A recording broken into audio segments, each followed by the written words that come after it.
Assalamualaikum warahmatullahi wabarakatuh. Ada beberapa wasiat dan nasihat dari Imam Syafi'i yang menurut saya penting dalam rangka berhubungan dengan manusia yang lain. Semoga yang saya pilih ini hal-hal yang relevan untuk hidup kita hari ini. Ini kan hari-hari ini kita mulai agak panas, agak sering tabrakan. Konflik pikiran, apalagi di medsos itu kencengnya luar biasa. Semoga tidak meluas ke ranah real. Biarlah dunia maya saja yang rame, dunia nyata kita dunia yang damai, yang rahmatan lil alamin. Oke, ada beberapa tips dari Imam Syafi'i sehubungan dengan hal ini. Hubungan dengan manusia yang baik. Katanya Imam Syafi'i, siapa yang menginginkan husnul khotimah di penghujung umurnya, hendaklah ia berprasangka baik kepada manusia. Husnudzon. Nah, ini jadi kunci hidup tentram. Ya kalau hidup kita tentram kan husnul khotimah.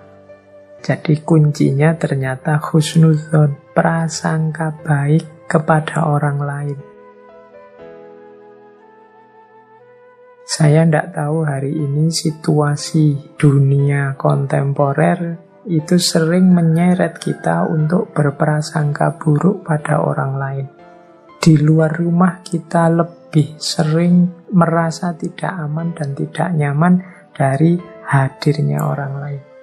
Nah, ini membuat hidup kita tidak tentram. Maka katanya Imam Syafi'i, prasangka baik itu jadi kuncinya husnul khotimah.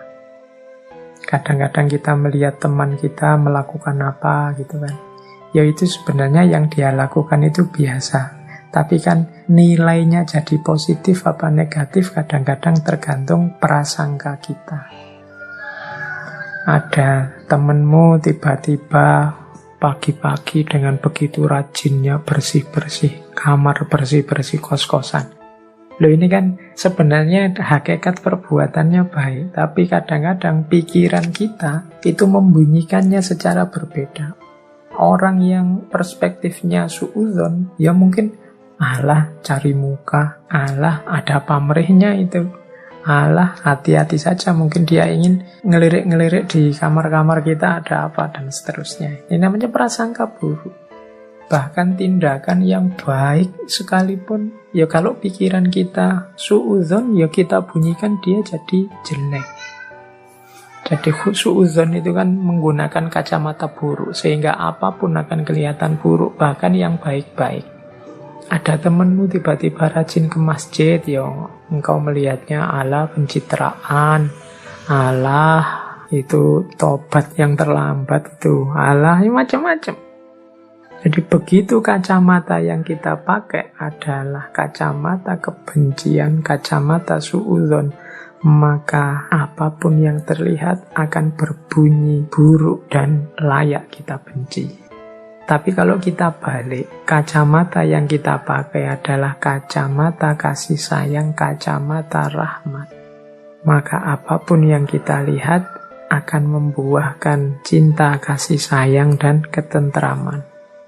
Sehingga katanya Imam Syafi'i, kalau ingin husnul khotimah, ya hidupkan lagi prasangka yang baik.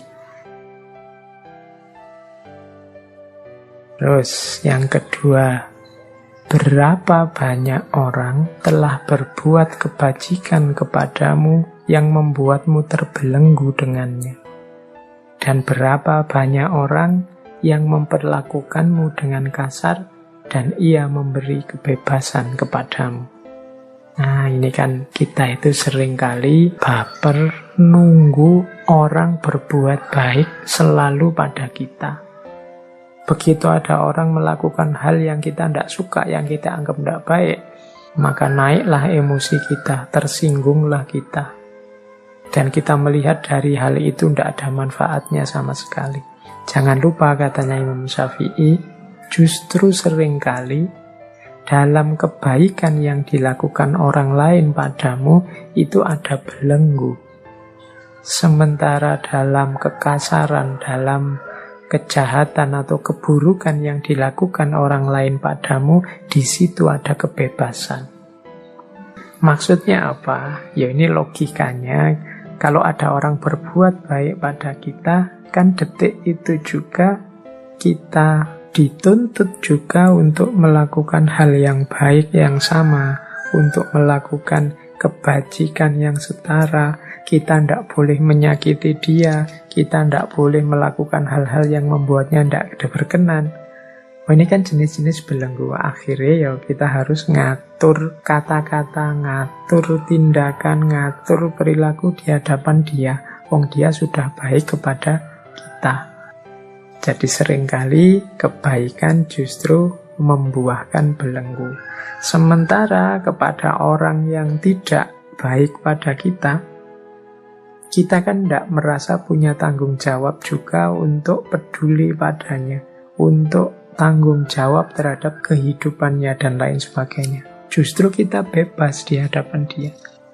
Nasihat ini sebenarnya untuk melonggarkan hati kita, untuk tidak putus asa dan pesimis kalau ada orang berbuat jelek pada kita. Jadi kalau ada orang berbuat buruk pada kita, bacalah perbuatan buruk itu sebagai upaya yang membuatmu bebas. Alhamdulillah engkau buruk padaku, jadi aku tidak ada beban di hadapanmu. Aku tidak terikat apa-apa untukmu. Nah ini kita malah bebas. Dari sisi ini yang tidak harus terlalu sedih, terlalu galau kalau ada orang yang membuat teman-teman tidak berkenan. Jadi ini wasiat selanjutnya yang berhubungan dengan relasi sosial. Ya manusia itu memang macam-macam. Tidak mungkin kita mengharapkan semua orang melakukan sesuatu persis seperti keinginan kita. Akan ada dan bahkan mungkin akan banyak orang menjalani hidup versi mereka sendiri-sendiri yang tidak selalu cocok dengan kita.